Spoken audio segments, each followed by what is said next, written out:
놀라운 일이 벌어졌습니다. 미국 CNN의 오랜 경력 기자 소피아 밀러가 한국 동해안 산불 현장에서 완전히 충격을 받았습니다.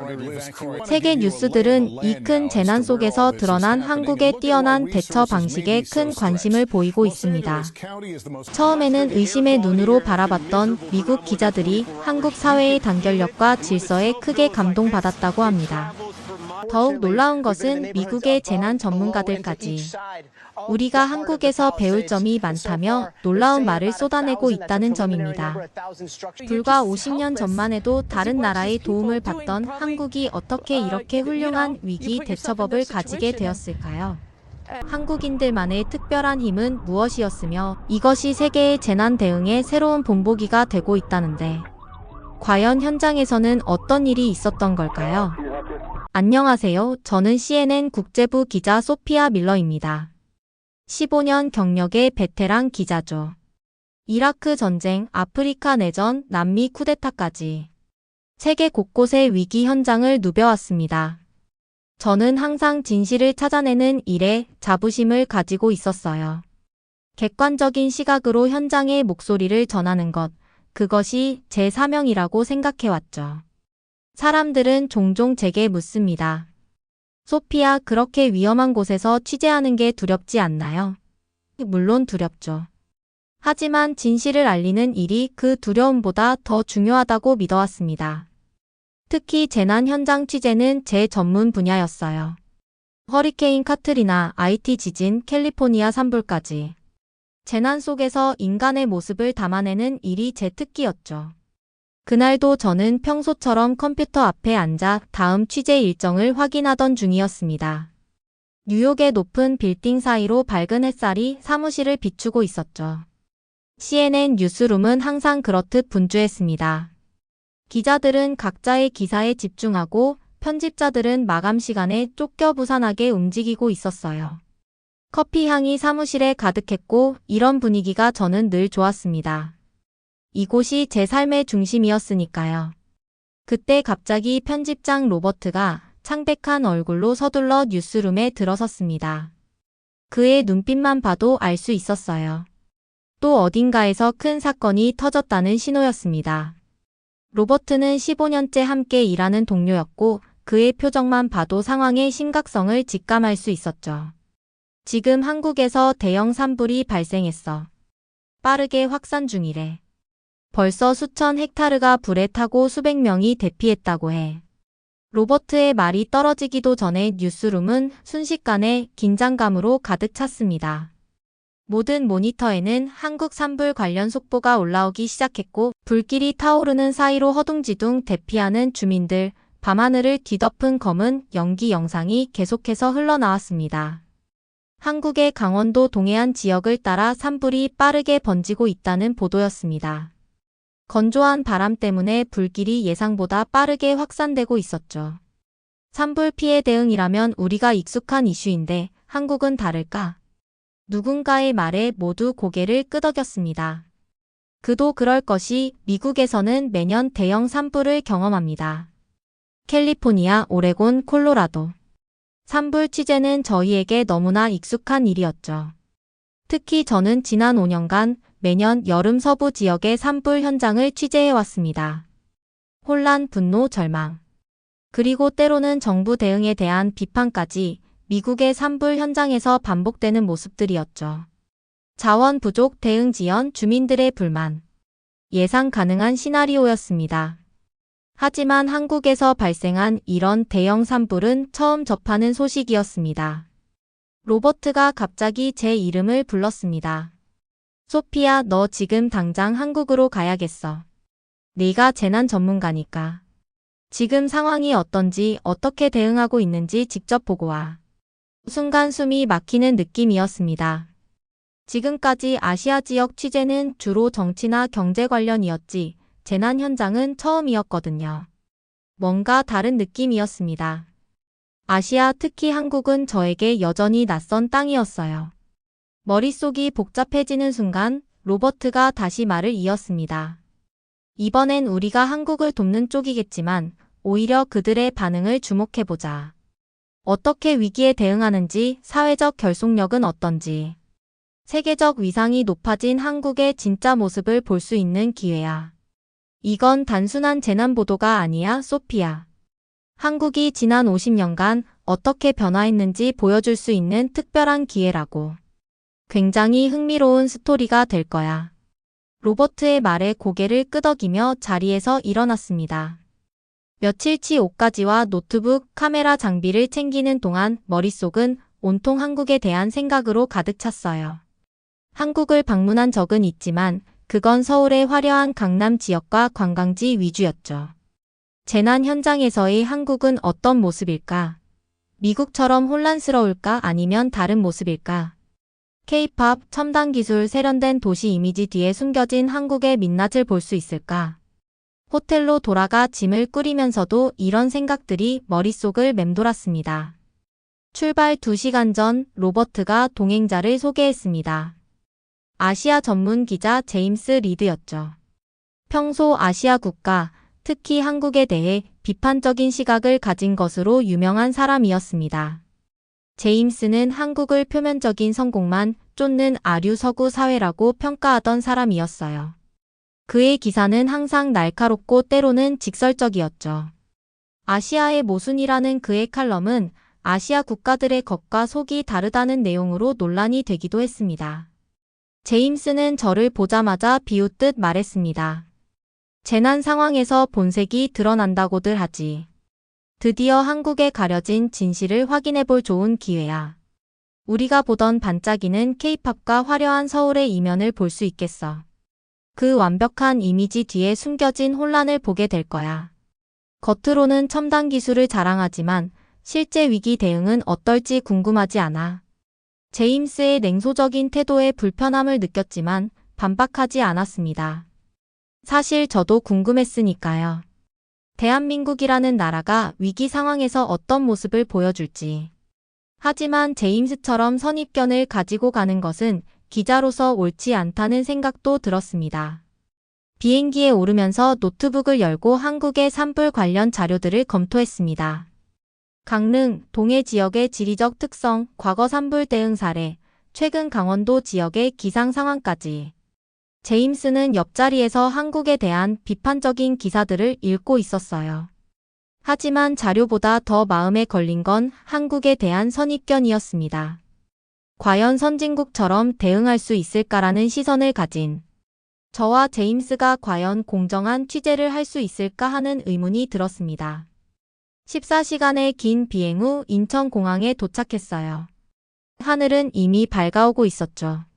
공항을 빠져나와 강릉으로 향하는 길, 창밖 풍경은 의외로 평화로웠습니다. 때때로 산불 피해 지역 돕기라는 현수막과 모금함만이 우리가 재난 지역으로 향하고 있다는 사실을 일깨워줬어요. 차 안에서 제임스는 계속해서 무언가를 필기하고 있었습니다.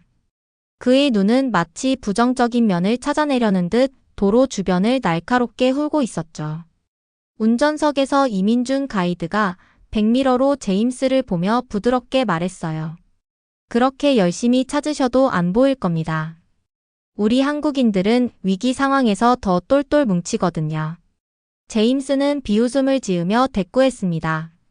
전 세계 사람들이 재난 상황에서는 그렇게들 말하더군요. 현실은 다르지만 나는 대화에 끼어들지 않았어요. 기자로서 선입견 없이 직접 보고 판단하는 것이 원칙이니까요. 창밖으로 흘러가는 한국의 풍경을 바라보며 곧 마주하게 될 현장을 상상했습니다. 미국의 재난 현장은 항상 혼란과 분노 그리고 슬픔으로 가득했었죠. 한국은 어떨까? 그들의 한강의 기적이라 불리는 경제성장 이면에는 어떤 사회적 모습이 있을까? 강릉에 도착했을 때 우리가 예상했던 모든 것이 무너져 내렸어요. 혼란과 절망 대신 그곳에는 놀라운 질서와 따뜻한 연대감이 있었습니다. 대피소 입구에서 한 중년 여성이 우리를 맞이했죠. 김지영이라고 자신을 소개한 그녀는 자원봉사자였어요. 외국 언론분들이시죠? 피해 주민 인터뷰는 저쪽에서 진행해주세요. 너무 길게 하시면 피해자분들이 지치실 수 있으니 간단하게 부탁드립니다. 그녀의 목소리는 강요가 아닌 정중한 안내였어요. 제임스와 눈이 마주쳤습니다. 그의 표정에서 놀라움을 읽을 수 있었죠. 미국에선 이런 통제가 공무원이나 경찰의 몫인데 여기선 일반 시민이 그 역할을 하고 있었으니까요. 게다가 그녀의 말투에는 어떤 위압감도 없었어요. 마치 오랜 친구에게 말하듯 부드러우면서도 확신에 찬 목소리였죠. 대피소 안으로 들어서자 더 놀라운 광경이 펼쳐졌습니다. 모든 것이 질서정연했어요. 깔끔하게 정리된 공간, 체계적으로 분류된 구호물품, 그리고 가장 인상적인 건 아무도 소리 지르거나 불평하지 않는다는 점이었죠. 피해자들은 조용히 자신의 공간을 지키고 봉사자들은 부드럽게 도움을 제공하고 있었습니다. 체육관을 개조한 대피소는 놀랍도록 깨끗했어요. 각 가족마다 칸막이로 구분된 작은 공간이 있었고 개인 물품들이 정돈되어 있었죠. 어떤 혼란도 어떤 쓰레기도 보이지 않았어요. 마치 오래된 커뮤니티 센터처럼 질서정연했습니다. 저것 좀 보세요. 제임스의 팔을 잡고 구호물품 상자들을 가리켰어요. 각 상자마다 작은 메모지가 붙어 있었습니다. 가까이 가서 읽어보니 정성 어린 손편지였어요. 힘내세요. 우리는 함께입니다. 모르는 사람이지만 마음만은 가족처럼 응원합니다. 이 작은 정성이 도움이 되길 바랍니다. 각 메시지에 담긴 진심이 가슴을 따뜻하게 했어요. 지난 15년간 취재해온 어떤 재난 현장에서도 본 적 없는 광경이었습니다. 미국에서는 구호물품이 던져지듯 전달되고 때로는 약탈까지 일어나기도 했는데 여기서는 각 물품마다 마음이 담겨 있었어요. 자연스럽게 카메라를 꺼내 이 순간들을 담기 시작했죠. 제임스는 여전히 의심의 눈초리를 거두지 않았어요. 좀 지나치게 완벽해 보이지 않아? 우리가 취재 온다고 특별히 준비한 거 아닐까? 이민준 씨가 웃으며 말했습니다. 한국 사람들은 늘 이래요. 카메라가 없어도 외국인이 없어도 마찬가지죠. 우리는 불편함을 주지 않으려고 노력하는 편이에요. 그때 한 노인분이 우리에게 다가왔어요. 박상현 할아버지였죠. 얼굴에 그을음 자국이 선명했고 지친 기색이 역력했지만 미소는 따뜻했습니다. 외국에서 오셨나 봐요. 우리 마을 이야기 잘 전해주세요. 고개를 끄덕이자 그분은 주머니에서 사탕 2개를 꺼내 건네셨어요. 취재하느라 힘드실 텐데 이거라도 드세요. 우린 괜찮으니 걱정 마시고요. 모든 것을 잃은 사람이 오히려 취재진을 걱정해주는 모습에 말문이 막혔어요. 제임스도 처음으로 당황한 표정을 지었습니다. 어색하게 사탕을 받아들며 그는 멋쩍게 웃었죠. 그의 얼굴에서 비웃음이 사라진 것을 처음 봤어요. 대피소 한쪽에선 아이들이 그림을 그리고 있었어요. 봉사자들이 마련한 즉석 미술교실이었죠. 아이들 얼굴에는 공포보다 집중하는 표정이 더 많았습니다. 무슨 그림을 그리는지 궁금해 다가가 보니 대부분 다시 아름다워질 우리 마을을 그리고 있었어요. 한 어머니가 말했습니다. 아이들은 희망을 그려요. 어른들보다 훨씬 더 강해요. 우리가 울고 있을 때도 아이들은 미래를 그리죠. 카메라를 들어 이 순간을 담았습니다.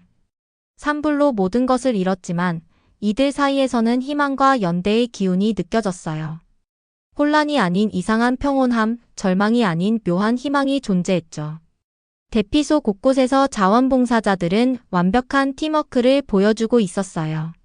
식사 준비, 물품 정리, 의료 지원, 아이들 돌봄. 각자 맡은 일을 묵묵히 해내고 있었죠. 더 놀라운 건 이들 대부분이 전문가가 아닌 일반 시민들이라는 점이었습니다. 한쪽에서는 의사와 간호사들이 자원봉사로 건강 체크를 해주고 있었어요. 한 간호사에게 다가가 물었습니다. 병원 일정은 어떻게 하시나요? 아침에 근무 마치고 왔어요. 저녁엔 다시 야간 근무가 있지만 그 전까지는 여기서 도울 수 있죠. 이 정도야 뭐. 그녀의 헌신적인 모습에 감동했어요.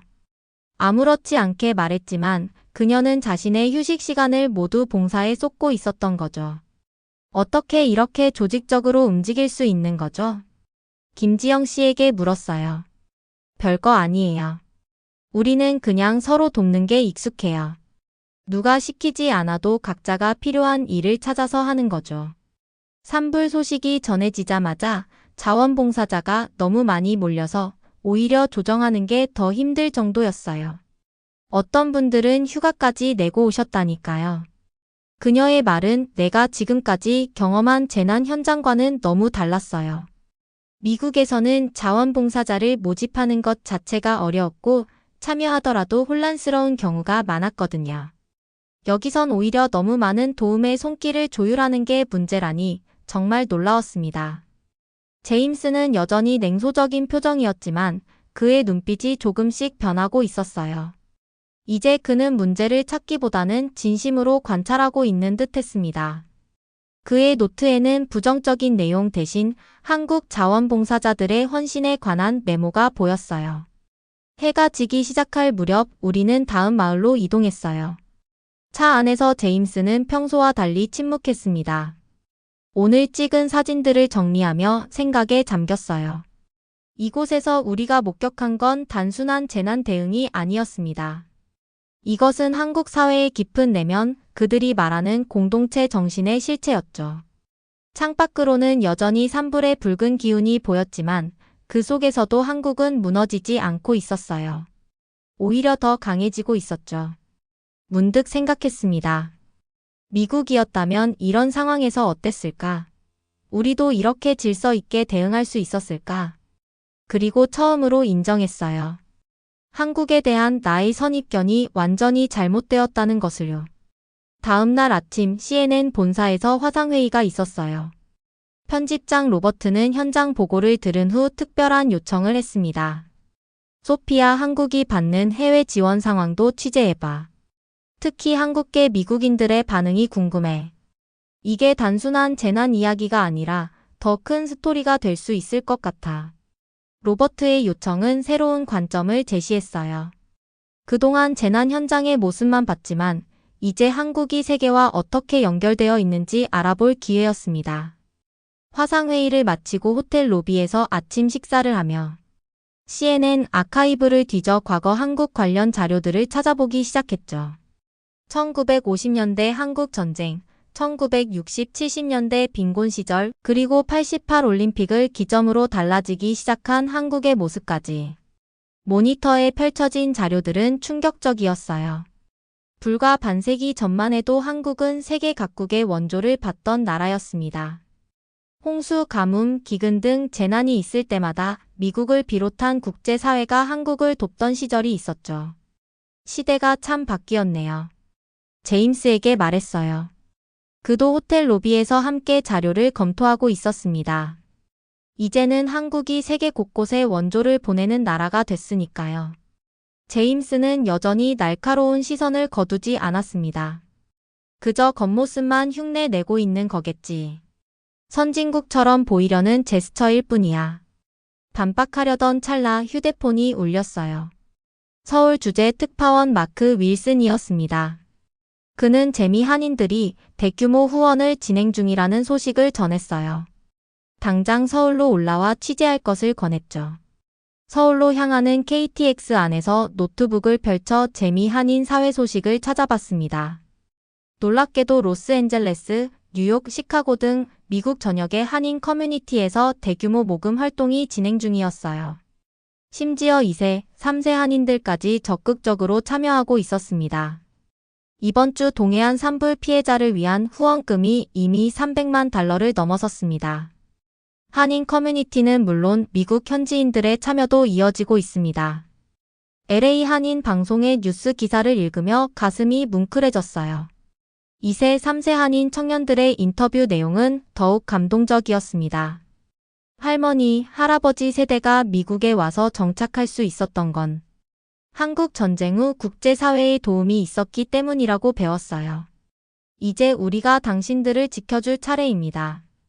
제임스도 함께 보고 있었어요. 그의 표정이 미묘하게 변했습니다. 흥미롭군. 원조를 받던 나라가 이제는 원조를 주는 나라가 됐네. 그리고 그들이 받은 도움을 잊지 않고 있어요. 제가 덧붙였습니다. 그의 눈에서 처음으로 진지함이 느껴졌어요. 서울에 도착해 곧장 강남의 한 호텔로 향했습니다. 재미 한인 대표단이 산불 피해 지원 관련 기자 회견을 열고 있었어요. 회견장은 기자들로 가득 차 있었고 저와 제임스도 간신히 자리를 잡았습니다. 한인 대표 윤석호 씨가 차분한 목소리로 말했어요.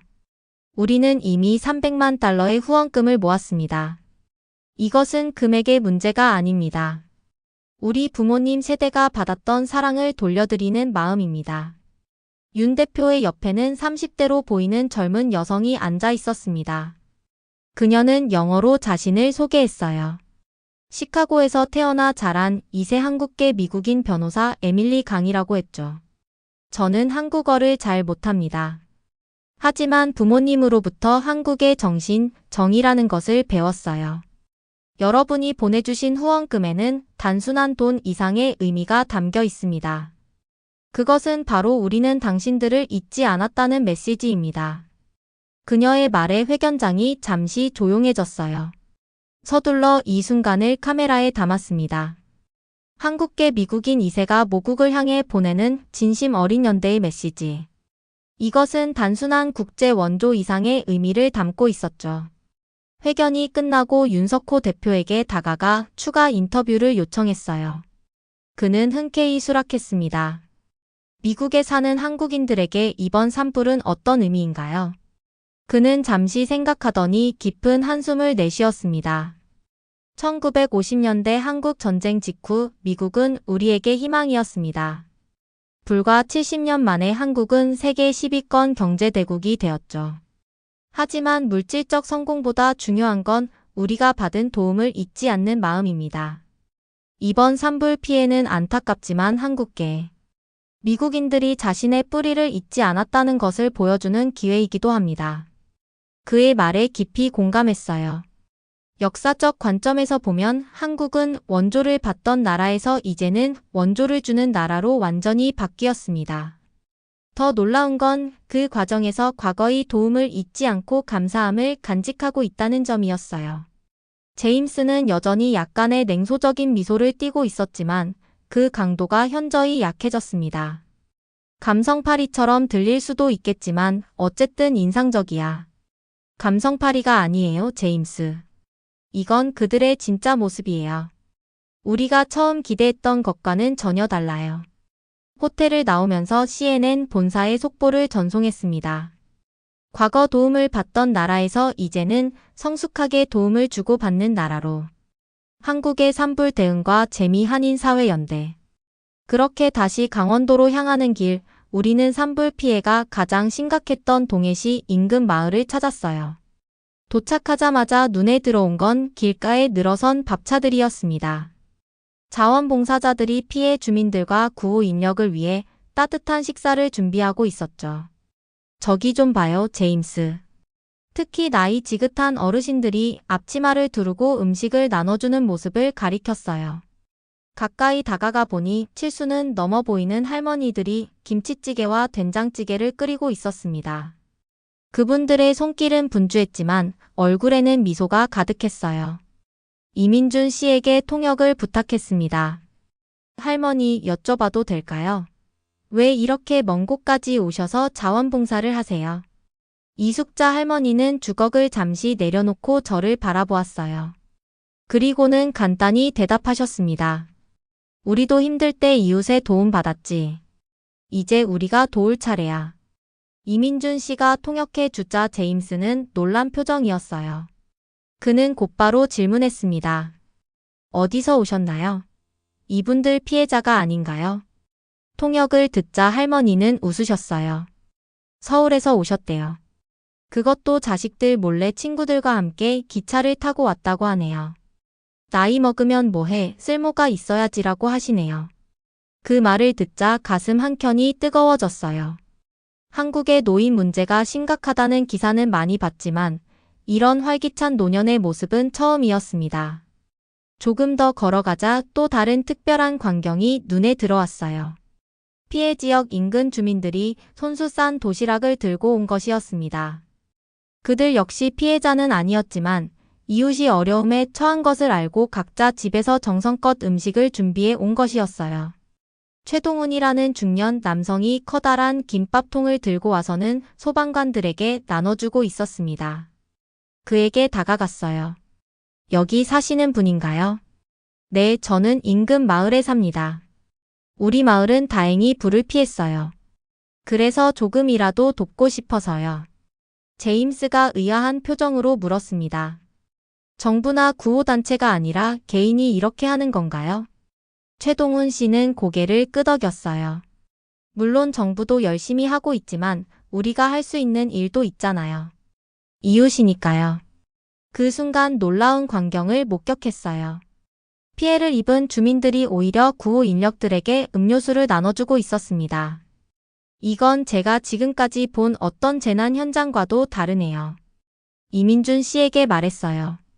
보통은 피해자들이 도움을 요구하고 때로는 분노하기도 하는데 이민준 씨는 잠시 생각하더니 대답했습니다. 한국에는 정이라는 게 있어요. 쉽게 설명하기 어려운 감정인데 서로 돕고 나누고 함께 아파하는 마음이죠. 정이라는 단어가 귓가에 맴돌았어요.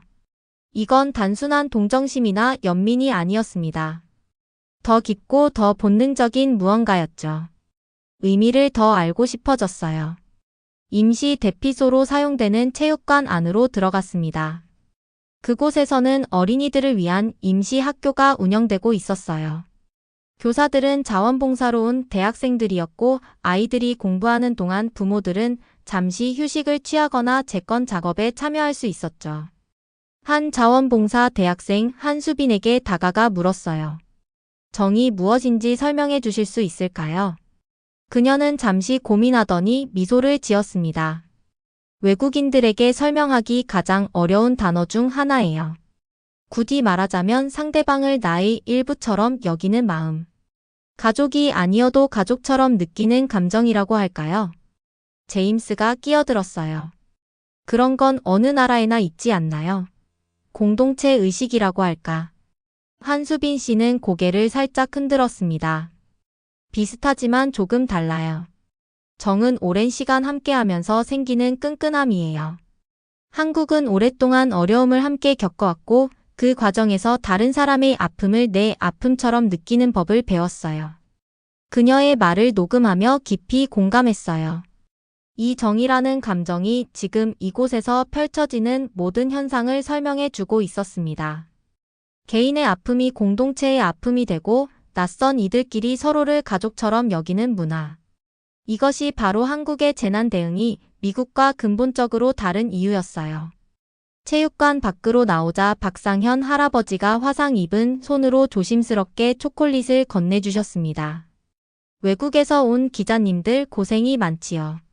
이거라도 드세요. 갑자기 목이 메어왔어요. 이분은 모든 것을 잃었는데도 오히려 저를 걱정해주고 있었습니다. 제임스도 무언가 말하려다 입을 다물었어요. 그의 눈가가 살짝 붉어진 것 같았습니다. 저녁이 되자 자원봉사자들이 모닥불을 피웠어요. 마을 사람들과 봉사자들, 구호 인력들이 함께 모여 이야기를 나누기 시작했죠. 누군가 기타를 꺼내 조용히 노래를 부르기 시작했고 사람들은 그 주위로 모여들었습니다. 모닥불 앞에 앉아 이 풍경을 바라보면서 생각했어요. 미국의 재난 현장에서는 보통 효율적인 구호가 최우선이었지만 이곳에서는 함께함이 더 중요한 가치처럼 느껴졌습니다. 물질적 지원만이 아닌 정서적 연대가 강조되는 문화. 불빛에 비친 서로를 위로하고 격려하는 사람들의 얼굴을 보며 조용히 카메라를 들었습니다. 이것이 바로 제가 세상에 전해야 할 한국의 모습이었어요. 재난 속에서도 무너지지 않는 오히려 더 깊은 연대를 만들어내는 사람들의 이야기. 호텔로 돌아와 오늘 촬영한 영상과 사진을 정리했어요. CNN 본사에서 연락이 왔습니다. 영상 편집팀이 제가 보낸 자료를 보고 감동했다는 메시지였어요. 우린 지금 이런 따뜻한 콘텐츠가 필요했어. 라는 말과 함께 이 내용을 특집으로 다루고 싶다는 의견이었습니다. 제임스와 저는 로비에서 커피를 마시며 다음 취재 계획을 세웠어요. 그의 표정이 어제와는 다르게 생각에 잠긴 모습이었습니다. 이상하게도 내가 예상했던 것과 완전히 달라. 제임스가 갑자기 말했어요. 그래서 우리가 현장에 오는 거죠. 책상에서 상상했던 것보다 현실은 항상 더 복잡하고 때로는 더 아름답잖아요. 다음 날 아침 창밖을 내다보니 서울 거리에는 산불 피해 지역 돕기 포스터가 곳곳에 붙어 있었습니다. 카페에서는 수익금의 일부를 기부한다는 안내문이 보였고 길거리에서는 고등학생들이 모금 활동을 하고 있었어요. 한국 사회가 하나로 움직이고 있군요. 제임스에게 말했어요. 그는 처음으로 진심 어린 표정으로 고개를 끄덕였습니다.